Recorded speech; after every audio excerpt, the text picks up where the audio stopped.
Salut, j'espère que vous allez bien. On se retrouve pour la review de Raw du 13 mars 2023 et on commence directement le show avec Edge qui fait son entrée comme d'habitude, acclamé par la foule. Il arrive dans le ring et il va demander à Finn Balor de débarquer.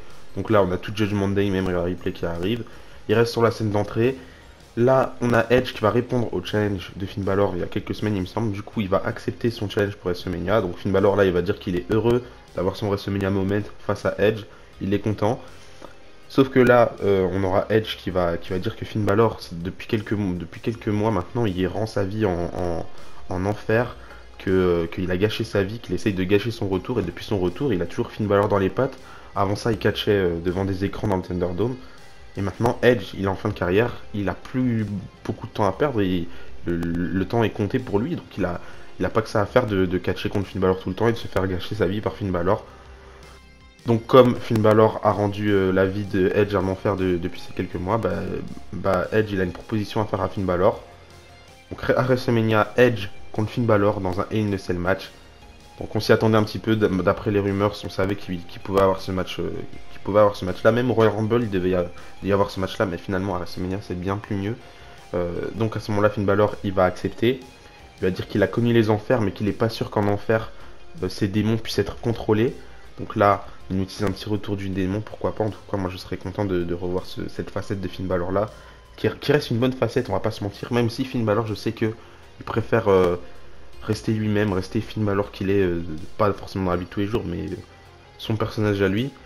En tout cas, le démon, ça reste toujours un bon personnage, le Demon King, et je suis content de le revoir. Ça reste quand même une grosse partie de sa carrière à la WWE, le Demon King, donc je suis content de voir ce match-là face à Edge, surtout Hell in a Cell, ça risque d'être un match incroyable à WrestleMania. Donc Finn Balor il dit qu'il va voir à WrestleMania comment ça va se passer, mais pour l'instant, donc là on a tout Judgment Day qui vont vers Edge pour l'attaquer, donc ils attaquent Edge, mais là on a Dexter Lumis, Johnny Gargano et Candice LeRae qui viennent porter de l'aide, on va dire, à Edge, et ça va nous mener à un match du coup, un tag team match entre Damian Priest et Dominic Mysterio face à Dexter Lumis et Johnny Gargano. C'était pas un match incroyable. Je suis un petit peu dégoûté par rapport à ce match-là parce qu'il y a eu des bonnes choses pendant ce match-là. Finalement, il donne la victoire à Damian Priest et Dominic Mysterio. En vrai, je vais pas me plaindre parce que ça reste une victoire importante pour eux. Je pense que si tu les faisais perdre, ça les décrédibiliserait, surtout qu'ils ont des programmes très importants pour WrestleMania. Enfin, surtout Dominic Mysterio, Rhea Ripley et Finn Balor. Donc ils pouvaient pas perdre ce match-là, même s'ils étaient que deux dans le match. Mais ce qui me rassure un petit peu, c'est que c'est Dexter Lumis qui prend le pin, c'est pas Johnny Gargano. Johnny Gargano, lui, il se faisait, on va dire, déstabiliser par Rhea Ripley en ringside, même si Candice LeRae était là, hein, au final elle était là elle aussi, mais elle va se faire attaquer deux trois fois par Rhea Ripley. En tout cas, je trouvais que c'était une bonne manière d'amener la victoire pour Judgment Day et pas d'une manière clean, où là c'était vraiment pas nécessaire de les faire remporter le match clean et ça aurait été vraiment très mal pour Johnny Gargano et Dexter Lumis, même si Dexter Lumis je m'en fous un petit peu, il peut se prendre des défaites, c'est pas mon problème. Mais du coup, voilà, victoire de Judgment Day, pas grand chose à rajouter sur ça. Ensuite, on a eu le face-à-face entre Omos et Brock Lesnar. Là, pareil, j'ai pas grand chose à retenir par rapport à ce segment-là. J'ai trouvé que le segment, il avait du potentiel en vrai. J'ai essayé d'enlever 2-3 trucs de mon cerveau qui faisaient que je suis un petit peu fâché par rapport à ça. J'ai essayé de regarder ça de la manière la plus objective possible. Et je trouve qu'il y avait du potentiel, le public était réactif, on va dire, dès le départ. Jusqu'au moment où on a Brock Lesnar qui va mettre un gros coup de pied sur le... Enfin, il va marcher très fort sur le pied de Omos. Et à ce moment-là, du coup, Brock Lesnar va vouloir faire une German suplex à Omos. Mais Omos, lui, va le contrer avec un coup de coude. Et il va vouloir le faire passer par-dessus la troisième corde. Mais il va un peu bégayer. Donc on voit que c'était pas très très fluide. Et à ce moment-là, le public il a commencé à plus faire de bruit du tout. Et le segment se termine comme ça. Pas grand-chose à rajouter. Juste Omos qui apparaît un peu fort, on va dire, à la télévision. C'est c'est assez surprenant. Non, c'est pas surprenant parce qu'il remporte tous ses matchs, mais face à Brock Lesnar, c'est assez surprenant. Surtout qu'il a trois quatre têtes en plus de Brock Lesnar, c'est assez choquant. Mais enfin bref, on verra bien ce que va nous donner ce match-là à WrestleMania. En plus, il y a deux trois pistes qui sont un petit peu floues puisque Bobby Lashley devait affronter Bray Wyatt. Mais on sait que Bray Wyatt, il a été blessé ou je sais pas ce qu'il a fait. En tout cas, il pourra pas catcher à WrestleMania. Donc Bobby Lashley, on va voir s'il fait un Open Challenge, on va voir s'il y a un changement de plan, je sais pas du tout. Mais en tout cas, ça reste un peu inquiétant pour cette partie-là de WrestleMania. Ensuite, on a eu un match inédit entre Cody Rhodes et LA Knight. Ça fait plaisir d'avoir ce genre de match inédit. Je sais pas pourquoi les fans ont poussé pour avoir ce match-là durant les house shows, durant les live events. Donc on l'a eu, Cody Rhodes contre LA Knight. LA Knight, je trouve qu'il s'est bien débrouillé dans le ring, même si ça reste pas, c'est pas le meilleur catcheur de sa génération dans le ring, on va pas se mentir. En tout cas, Cody Rhodes continue sa série de victoires face à ses adversaires, donc il remporte le match face à LA Knight.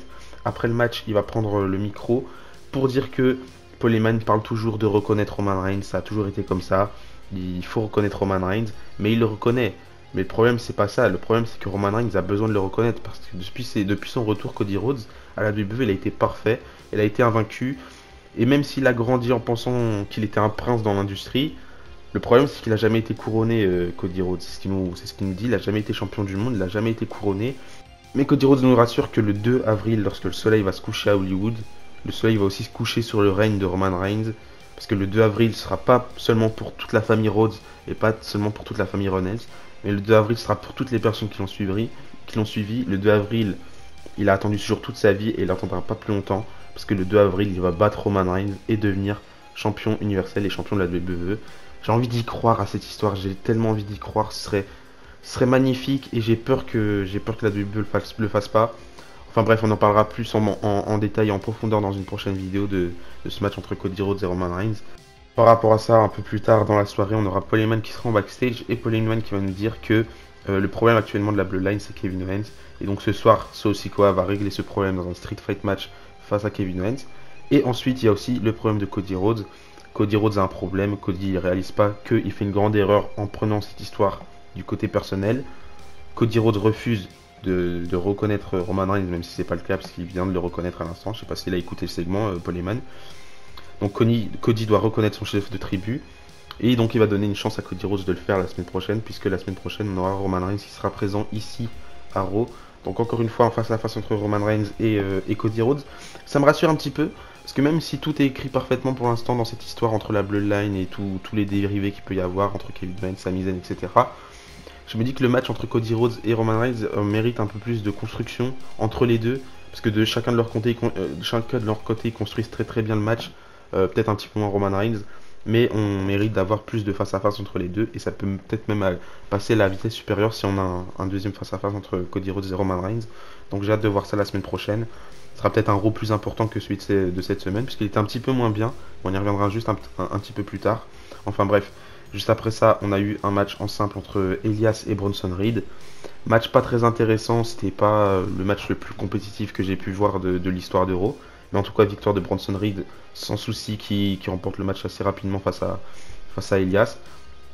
Juste après ça aussi, on a un autre match entre Austin Theory et Angelo Dawkins, pas pour le titre des États-Unis.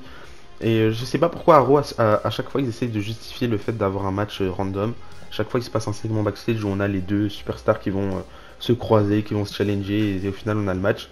En vrai, c'est bien de justifier ce genre de match, mais je trouve que ça enlève un petit peu le côté compétitif d'un show de catch, le fait de ne pas avoir des matchs qui sont écrits comme ça, random, comme on a pu avoir à l'époque, enfin même à la WWE, on peut l'avoir à l'époque, je pense à 2016 par exemple, où on avait ce genre de match un peu plus compétitif, un peu plus random, où c'était juste la course au titre, et il n'y a pas de forcément de grosses histoires écrites derrière un match en weekly. Enfin bref, c'est pas une vraie plainte que je fais là, c'est juste, ça m'a interpellé.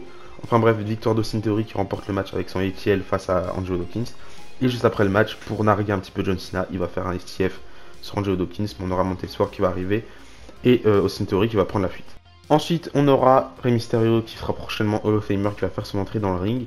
Il va remercier les fans, il va dire que c'est grâce aux fans s'il a réussi à connecter, c'est grâce aux fans s'il a pu accomplir tout ce qu'il a accompli. Donc il est heureux d'être intronisé dans le Hall of Fame et il est content de célébrer ça bientôt avec tous ses fans, jusqu'au moment où on a Dominic Mysterio qui va venir le couper.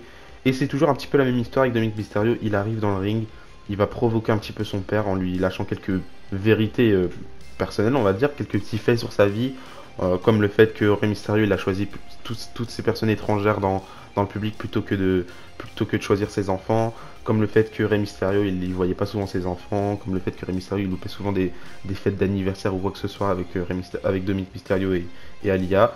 Donc on voit qu'il y a une vraie rancœur au final par rapport à Dominic Mysterio, même s'il en joue beaucoup, puisqu'après il va parler de Mercedes et de BMW en disant que Rey Mysterio n'a pas voulu lui acheter une Mercedes et il lui a acheté une BM à la place. Enfin bref, c'est le genre de côté assez détestable de Dominic Mysterio, mais qui fonctionne très très bien. Mais au fond, on ressent qu'il y a vraiment une réelle rancœur, on va dire, par rapport à son père dans la kayfabe évidemment. Je pense pas qu'il ait de rancœur dans la vraie vie. Donc il va reprocher tout un tas de choses à à Dominique, à Rey Mysterio. Et ensuite, Dominique, il va dire à Rey Mysterio qu'il va laisser son père profiter de son week-end à Los Angeles, mais qu'il va rendre ce week-end encore meilleur, puisqu'il va challenger son père dans un match en 1 contre 1 à WrestleMania. Mais là, Rey Mysterio va répondre qu'il sait très bien qu'il veut pas l'affronter, il veut pas affronter son fils, donc il refuse. Ensuite, forcément, Dominic Mysterio va être frustré par rapport à la réponse de son père. Du coup, il va nous dire, regardez les fans, c'est ça votre Hall of Famer. C'est quelqu'un qui refuse les challenges. Donc je pense qu'on aura bien ce match-là à WrestleMania, ou peut-être qu'on aura un match par équipe avec Santos Escobar et Rey Mysterio face à Dominic et Damian Priest. Ça pourrait être possible si on veut garder le grand affrontement entre les deux pour SummerSlam, là où tout a commencé, on va dire, entre cette histoire-là. Mais j'espère en tout cas que ce match et que la feud entre Rey Mysterio et Dominic Mysterio va se terminer sur un truc positif. J'espère juste que ça va pas se terminer d'une manière où Dominic Mysterio va rester continuellement dans son personnage détestable et un petit peu ridicule, même si ça fonctionne très très bien avec lui, parce que c'est la seule manière qu'on peut la voir actuellement Dominic Mysterio et qui puisse être apprécié, puisque c'est comme ça que le voient tous les fans. C'est un petit peu comme le...